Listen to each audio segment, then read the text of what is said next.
శ్రీ మహాగణాధిపతయే నమః. శ్రీ మహాసరస్వత్యై నమః. శ్రీ గురుభ్యో నమః. శ్రీ లలితా మహాత్రిపురసుందరీ పరాభట్టారికాయై నమః. మనం 2026 జూన్ నెలలో ఉన్నటువంటి ద్వాదశ రాశుల యొక్క ఫలితాంశాలలో భాగంగా మీనరాశి వారికి ఉన్నటువంటి రాశి ఫలాలు చెప్పుకుందాం. ముందుగా ఈ రాశికి అధిపతైనటువంటి బృహస్పతి పంచమ స్థానంలో ఉచ్చ స్థితిలో ఉన్నాడు. అది అన్ని రకాలైనటువంటి ఆనుకూల్యతలకి మంచి సూచన. అంతేకాకుండా వీరికి రవి తృతీయ స్థానంలో అద్భుతమైనటువంటి విశేషమైనటువంటి శుభస్థానంలో ఉన్నాడు.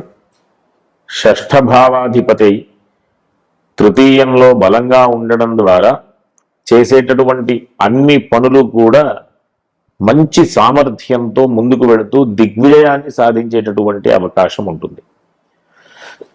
కాకపోతే ఈ రాశి వారికి రాశి అందే శని ఉండడం ద్వారా ఏలినాటి శనిగా దాన్ని పరిగణలోకి తీసుకుంటాం. కాబట్టి ఆరోగ్య విషయంలో జాగ్రత్తలు అవసరం. సమయానికి ఆహారం, సమయానికి నిద్రా వ్యవస్థల్లో జాగ్రత్తలు అవసరం. అంతేకాకుండా ప్రతి శనివారం ఆంజనేయ స్వామి దర్శనం చేసుకోవడం ద్వారా ఇట్లాంటి ఇబ్బందుల నుంచి అధిగమించేటటువంటి అవకాశం ఉంటుంది. చేసేటటువంటి ఉన్నత విద్యలకు సంబంధించినటువంటి అవకాశాలన్నీ కూడా సత్ఫలితాన్ని ఇస్తాయి. కాకపోతే ద్వితీయంలో కుజ సంచారం అంత అనుకూలం కాదు.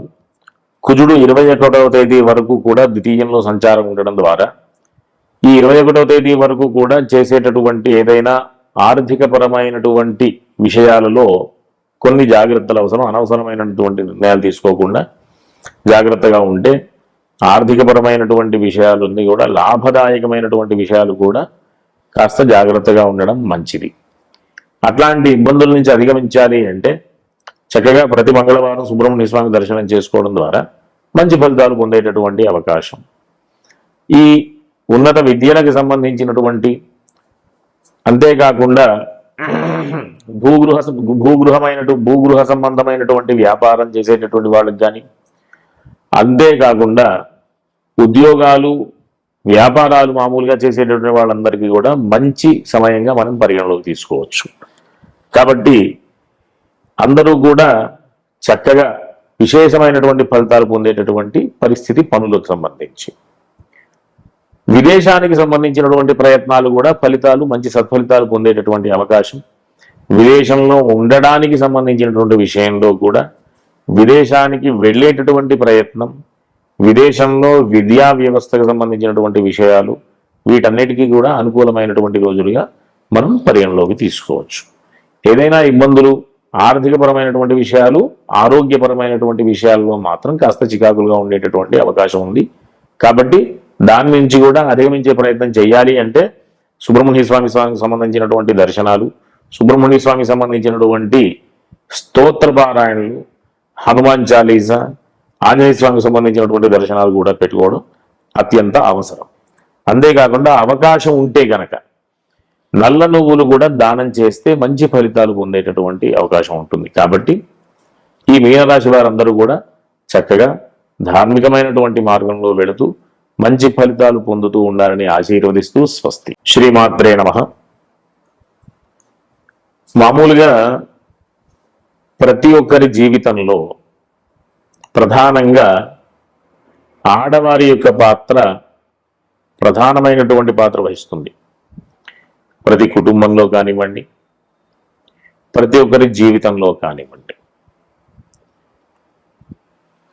ఈ ఆడవారు ప్రధానమైనటువంటి తీసుకోవలసినటువంటి జాగ్రత్తలు, చేయవలసినటువంటి ఆరాధనలు ఇవి తెలుసుకోవడం ద్వారా మనం సరైనటువంటి మార్గంలో వెళుతూ మంచి ఫలితాలు పొందేటటువంటి అవకాశం ఉంటుంది. కాబట్టి మనం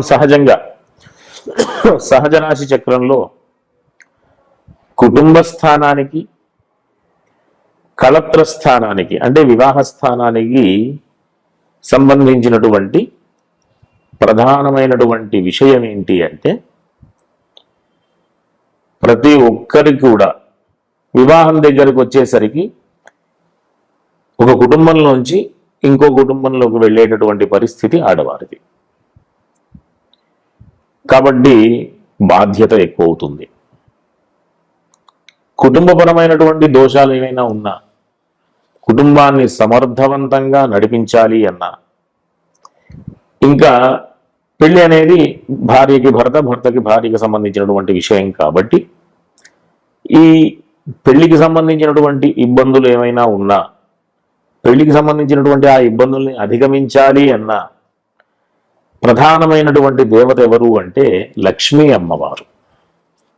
ఈ కుటుంబ స్థానానికి అంటే వృషభ రాశికి, కళత్ర స్థానానికి తులారాశికి అధిపతి శుక్రుడు కాబట్టి శుక్రుడికి అధిష్టాన దేవత లక్ష్మీ అమ్మవారు కాబట్టి లక్ష్మీ అమ్మవారి యొక్క అనుగ్రహం వధువుకి ఖచ్చితంగా ఉండాలి.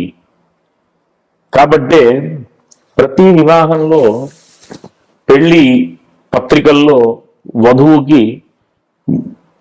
పేరు చెప్పే ముందు చిరంజీవి లక్ష్మీ సౌభాగ్యవతి అంటుంటారు. అందుకోసమే లక్ష్మీ అమ్మవారి యొక్క అనుగ్రహం ఉంటూ కుటుంబపరమైనటువంటి దోషాలన్నీ కూడా పోవడానికి, కళత్రపరమైనటువంటి వివాహపరమైనటువంటి దోషాలన్నీ కూడా పోవడానికి ఆ లక్ష్మీ అమ్మవారి యొక్క ఆశీర్వచనం ఉండడానికి మనం ఆ రకంగా మన పెద్దవాళ్ళు ఈ వధువుకి పేరుకు ముందు చిరంజీవి లక్ష్మీ సౌభాగ్యవతి అని పేరు చెప్తూ సంబోధిస్తారు.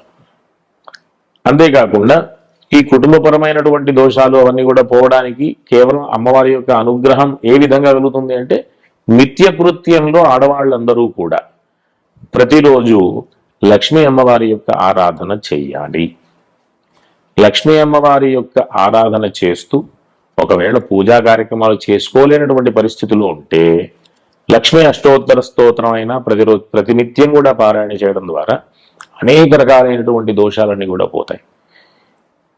అంతేకాకుండా ఇంట్లో తులసి సేవ చేసుకుంటే ప్రతిరోజు తులసికి నీళ్లు పోస్తూ తులసి ఎప్పుడు కూడా సజీవంగా ఇంట్లో కళకళలాడుతూ, అంతేకాకుండా ఆ ప్రతిరోజు ప్రదోషం సమయంలో తులసి చెట్టు దగ్గర దీపారాధన చేయడం, ఇట్లాంటివన్నీ కూడా ఎంతో ఇబ్బందుల నుంచి అధిగమించేటటువంటి అవకాశాలని కల్పించేటటువంటి ప్రక్రియలు. చాలా చిన్నటువంటి ప్రక్రియలే కానీ మంచి ప్రక్రియలు అన్నమాట, విశేషమైనటువంటి ఫలితాన్ని ఇచ్చేటటువంటి ప్రక్రియలు.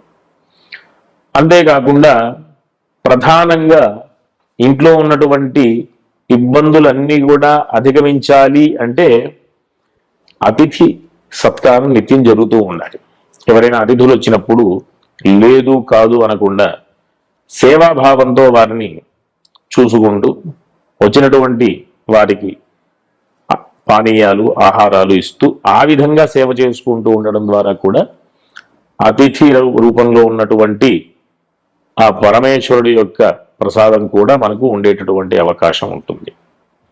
కాబట్టి ప్రతి ఒక్కరూ కూడా సామరస్యంగా ఉంటూ చక్కటి ఫలితాలు పొందాలి అంటే లక్ష్మీ అమ్మవారి యొక్క ఆరాధన, తులసి సేవ, అతిథి సేవ, ఈ మూడు చక్కగా ప్రతి ఇంట్లో కూడా జరిగేటటువంటి ప్రయత్నం చేయాలి. ఈ రకంగా కేవలం లక్ష్మి అంటే ధనమే కాదు, లక్ష్మి అంటే జ్ఞానం అని అర్థం. కాబట్టి ఆ లక్ష్మీ అమ్మవారి యొక్క ఆశీర్వచనం వల్ల ప్రతి ఒక్కరూ కూడా విశేషమైనటువంటి ఫలితాలు పొందుతూ అన్ని రకాలైనటువంటి ఇబ్బందుల నుంచి అధిగమిస్తూ ఈ కుటుంబ స్థానం, కళత్ర స్థానం చెప్పాను కదా, అవి రెండు మారక స్థానాలు కూడా.